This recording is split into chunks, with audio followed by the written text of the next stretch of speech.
same order of magnitude. I think it's 8, might be 9 that I see on a regular basis on either in King Olaf or in Jensen, like right there. Okay, Thank you. we'll include those. And then by way of invitation, kind of short notice, I apologize for that, but next week we will be conducting our emergency vehicle operations course training at the Bremerton Airport. And we want to invite any of you that would like to come out, do a ride along. Maybe we'll let you be pitted, whatever your heart desires there. We want to include you in that training. So if you just email me if you're interested, I'll connect you with, that is next week, the 14th through the 17th, each of those days. And Sergeant Gillen is our point of contact. I'll connect you with him and he can arrange a time that works for you to come on out. Thank you, Chief. There's a couple things that I'm putting on my staff hat here. Mr. Stern and I, Mr. McVeigh, were at the ribbon cutting for the Pickleball Kingdom, which was huge. But there was, what do you think, 250 people? 200 people? Wow. There's a lot of people there. And very exciting. And then we made the front page of the Kitsap Sun with that too, so which is great for the city. I also attended an HOA meeting for Baywatch, which is one of the neighborhoods coming on 305. It's kind of critical because we have a community meeting coming pretty soon for a very large subdivision that's destined to go for 305. They were asking a lot of questions. Do you remember? Do you remember when that meeting was? No. I'll send out an email. It's where the developers come and they talk to the citizens. It's held at the library about it's called the Pinnacle. It's a new subdivision coming in on 305. Pardon me? Yeah, it's the fire station. Yeah. So it was a good conversation. I was on a Zoom meeting that was pretty important, at least I thought it was, about Gorst and with the Washington State Department of Transportation and people from all over Kitsap, Mason County. I think 2 of the 3 county commissioners were on the line talking about what is the ultimate solution for the Gorst Highway. And they presented 4 alternatives. One of which was a very large looping route that completely avoids Gorst. Another was a series of improvements to existing Gorst. Third was a series of potential bridges in the shallow end of the bay. And then the fourth, that was a bridge way out so that it was, how you're coming from Port Orchard, you're kind of at the top of the hill. It's like way over there, all the way over to Navy Yard City. And so it was quite a conversation about it. That's getting some traction from WashDOT. It's obviously a hugely expensive project, but things are moving. They are doing planning. They're looking for opinions. And there was probably 45 people on that Zoom call. So it's really starting to get some traction here, which is really good news for people we have a lot of people in the state that work at the city of Paulsboro that live in Port Orchard, and they're doing that commute every day. And it is a real pain in the behind. So to have some real resolution about that road will be a very, very good thing. The other thing is late this afternoon, we were on email with Representative Greg Nance, and tentatively,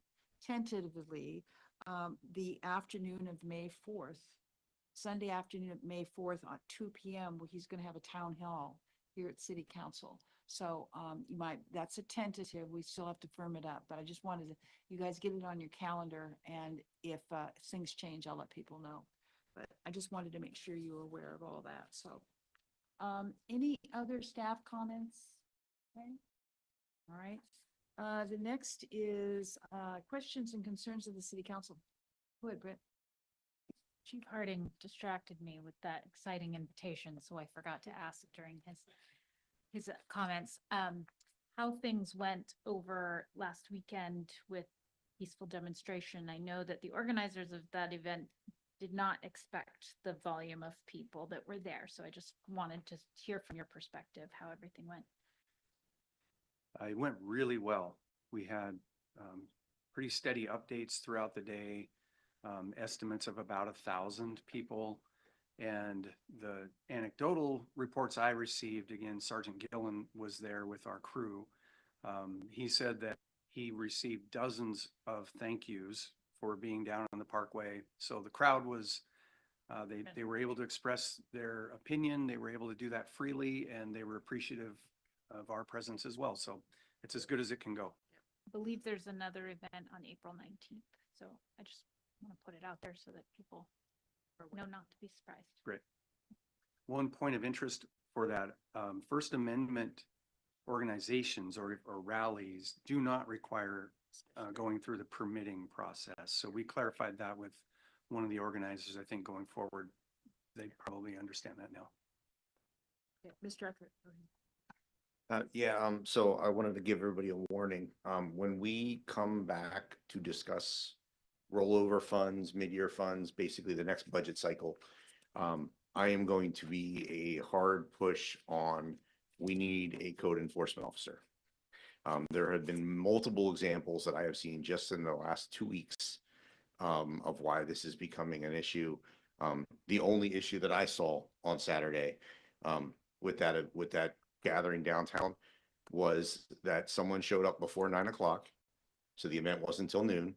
So clearly 3 hours, longer than 3 hours parked, and set up 2 trucks with essentially vendor stalls out of the back of their trucks, and were selling things. That's not in our part of our code. I've seen several other examples of things around the city recently where a code enforcement officer would be dealing with, not a building inspector and not a police officer. We've got to have a code enforcement officer to start addressing some of these issues. We have the farmers market, we have vendors, we've been all this talk about supporting our downtown businesses. We can't have people just setting up shop in a parking lot where we've been arguing about need for parking and charging for it and all that, and setting their business up in parking stalls and going to town. So that's just one example, but it was a pretty annoying one. And I was on my way to see Becky when I drove past it and went, pretty sure that's not in code, but we have no one to enforce. So again, I've seen multiple examples of folks just flagrantly violating our city codes because they know there's nobody to stop them. So I'm going to push hard for that come June, July, whatever the appropriate time frame is. Go ahead, Doug. Just an update for the council. I will be doing a city-sponsored cruise tomorrow. I'll be doing a boat along with Officer Husberg. So hopefully, I don't think the weather will be this nice, but I also look forward to seeing how, what the bay's like and what the marine unit's like. And then I think that'll be useful for our port meeting as well. So just a small update. Any other questions and concerns of the council? Go ahead, Pam. Remind me of that time for the May 28th joint meeting. I don't think we've actually set a time, but probably for a similar time frame between 5 But and it's 6. tentative there. Okay, thank Yes. you. It probably mirror our council meeting times. Okay, any other concerns of council? All right, so we're going to move on to special events in May, and this is Jeff. Madam Mayor, Yes. you had a question about the community meeting for the proposed development coming. We It- have a date, I believe. Just an update. I called a friend. It's at the fire station on the 21st at 5:30 PM. Thank you very much. And we'll have staff there as well.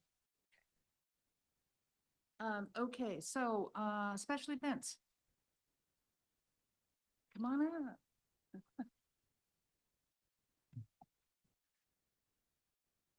Good evening, Madam Mayor. Good evening, Council, citizens.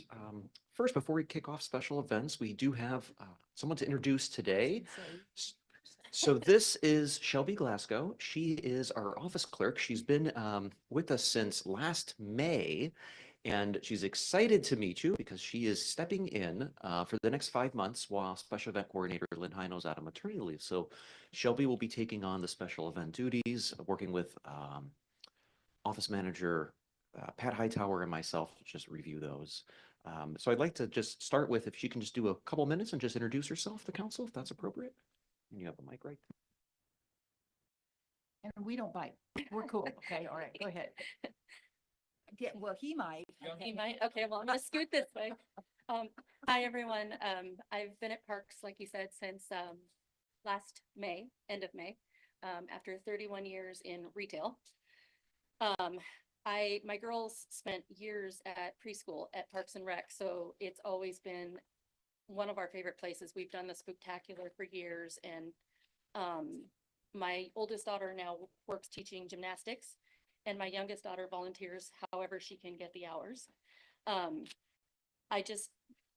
really excited to be there. I'm excited to see how far I can go and what I can learn.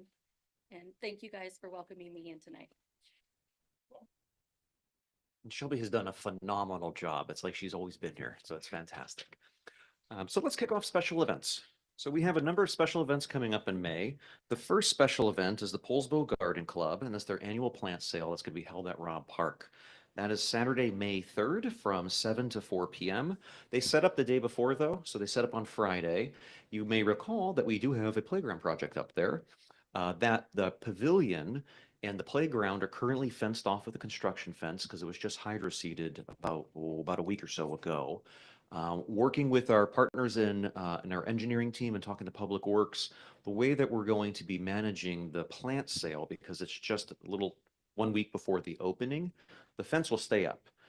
And the garden sale will still be in the pavilion, and it'll be flagged off along the concrete pathways and have two ingress and egress points, and they'll have a number of volunteers. So they'll put up flagging. Participants can only stay on the concrete. They'll shop at the pavilion, and then across the way where the basketball court is, that's where they're going to set up their canopies, where most of the folks will be going down on the grass. So that's the change for this year. They've been really great about that, and Shelby just put together the map that went out, I think, yesterday. And there's about 100 people who show up over the amount of time, so highly encourage it. Mary, you've done it before with the garden sale.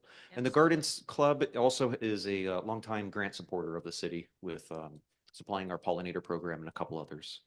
Our next event is is our annual Viking Fest weekend. So we're really excited about that. That setup starts pretty darn early. That's going to set up at Wednesday, May 14th, and it runs all the way through May 18th, Sunday. Anderson Parkway is going to be closed. Public Works, police, city departments are involved in reviewing this. The carnival likely is going to be parked over at the lower lot at the rec center again, overnight staging for the carnival personnel. And then the carnival itself will be where it's normally held at the King Olaf parking lot. I don't know if I have to explain too much more about that. A lot of people come. And we have the organizer of Viking Fest behind us too, but we're looking pretty good. Any chance there's going to be a shuttle to allow people to park out of downtown and be shuttled back and forth?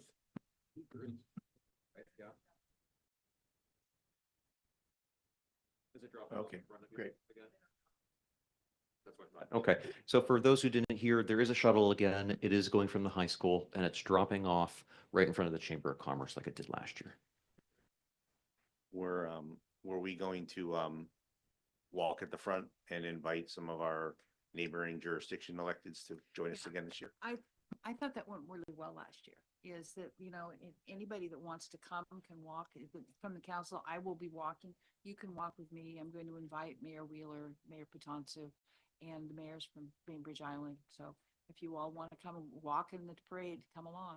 And we'll get a wagon to put the candy in or something. I'm not quite sure yet, but please join me.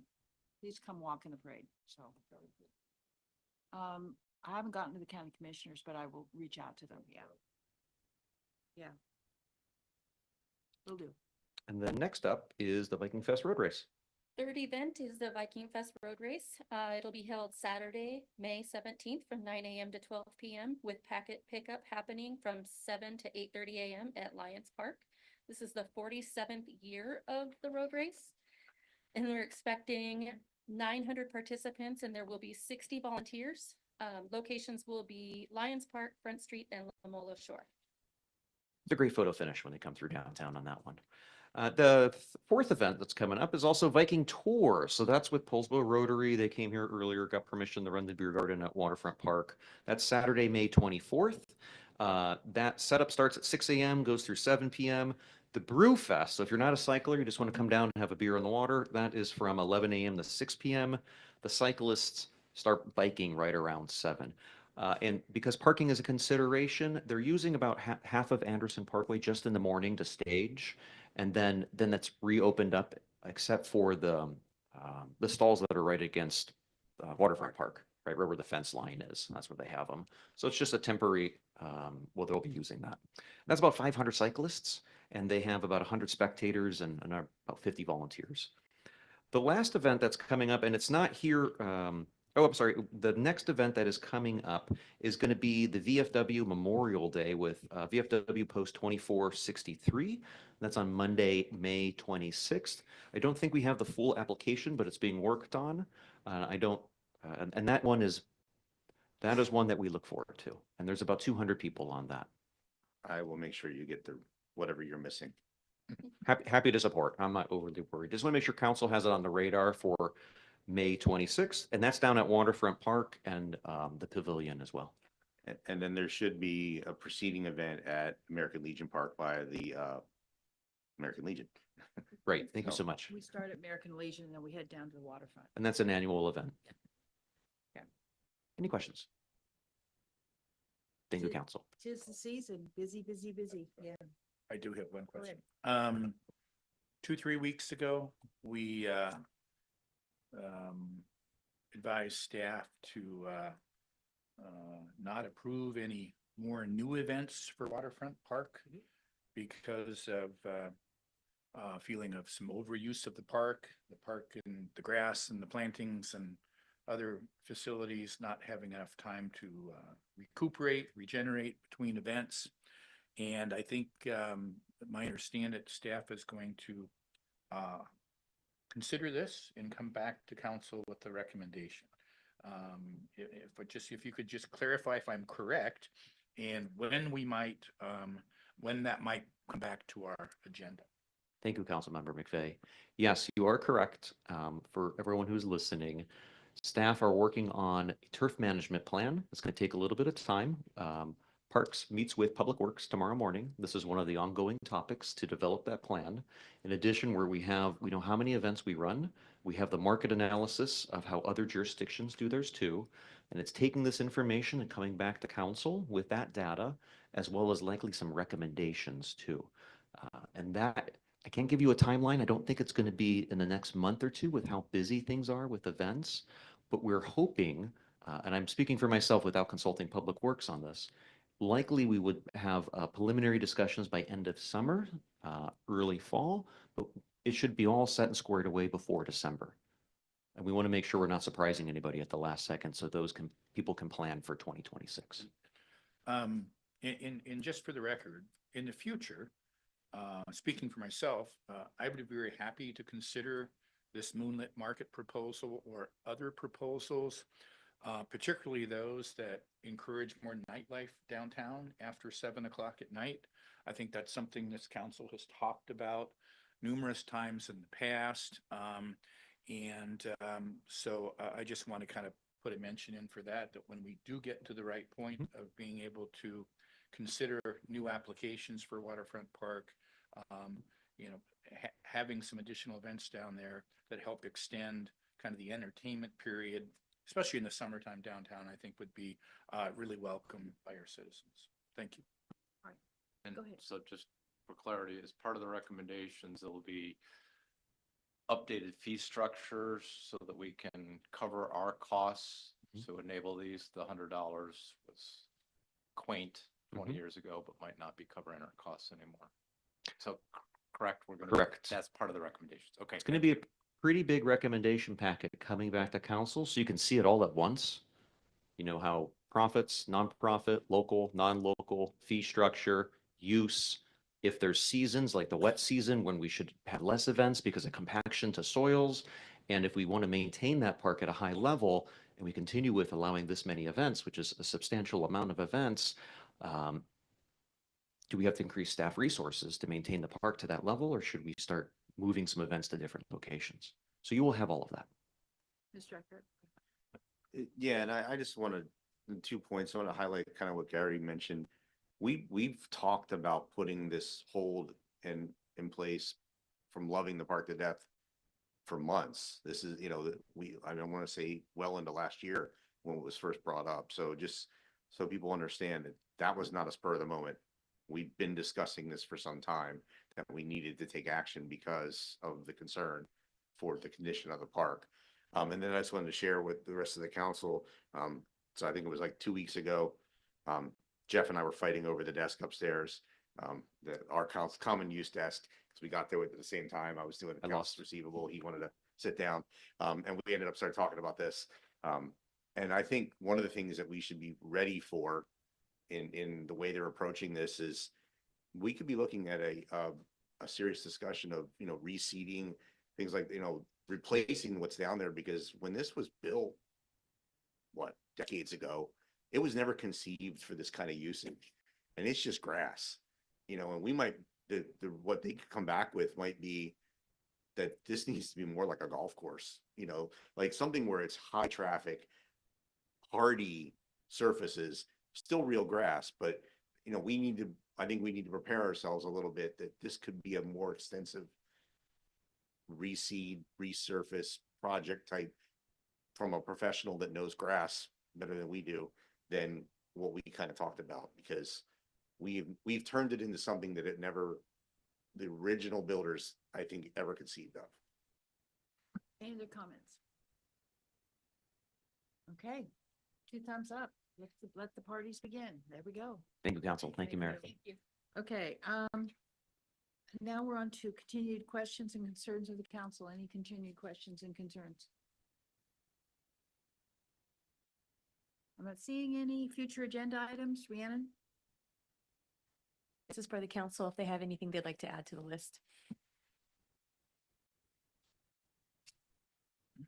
Not seeing. I guess I know Councilmember Eckert at our last meeting noted a number of lingering issues on the future agenda list. So I just would concur that we should make a little bit more concerted effort to keep moving some of those up as opportunities arise. Thank you. As opportunities arise, you bet.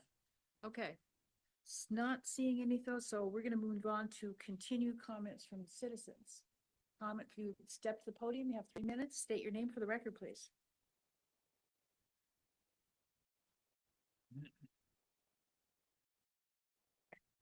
Good evening, Mayor. I guess I have to stand over here. Good evening, Mayor, council members. My name is Dan Whedon. I live in Paulsbo, and I was not planning on speaking today until Jeff did. Yep. I want to thank Jeff Ozimek. Did I say that correctly?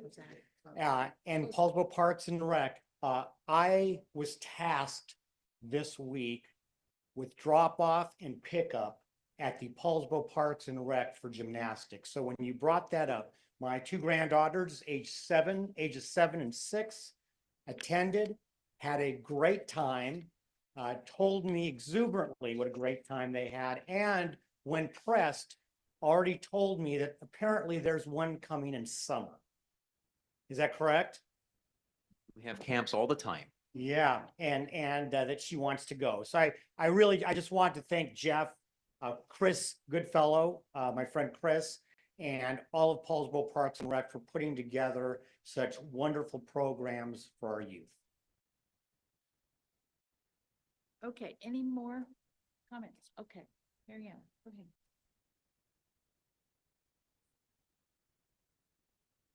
And we're over here, seems good. I'm Mariana Smythe. I stand here this time as part of the Paulsbo Veterans Day Parade Board. And I'd like to extend an offer of our participation in your American Legion, or I'm sorry, Memorial Day celebrations down at the parks. If there's any way that our board can partner with your organizations or your festivities, we'd be glad to do so. And then No, I'm here from You Viking can- Fest. you can. Yeah, I do. Viking Fest Corporation. So I sit on the board of that organization as well. And it's protocol, you know, to submit an application for being in the parade. Okay, that was a Hear that, joke. Mary? Come on, I need my application. Deadline's the 15th. Thank you. Thanks. Okay. Any more comments, public comments? Okay, we are going to move into mayor and council member comments. Any comments from the council? And then we're gonna go into an executive session. Okay, not seeing any more comments. Executive session, second floor conference room. It is now it's call it 6 o'clock. We will reconvene at 6:15 here in the council chambers. You can leave it here.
Okay, folks, it is now 6:15 and we are returning from the executive session. Mr. Libnall, would you like to present the motion, please? Yes, Mayor, I move to approve the purchase and sale agreement with Ohalva Flex LLC for parcel numbers 102-601, TAC 2, TAC 055, TAC 2003, and parcel number 102-601, TAC 2, TAC 056, TAC 2002 in the amount of $850,000, authorizing the mayor to sign the agreement on behalf of the city and authorize remitting $25,000 in earnest money to be deposited in escrow to complete due diligence on the property. Second. We have a motion and a second. Any questions or conversation? Seeing and hearing none. Mr. Eckert. Eckert, aye. Tabor, aye. Pro I. Lived all I. Bill, aye. Stern, aye. McVeigh, aye. Okay, council, and I would now entertain a motion for adjournment. I move to adjourn. Second. We have a motion and a second. Mr. Eckert. Oh, excuse me. All in favor, say aye. Aye, we are adjourned.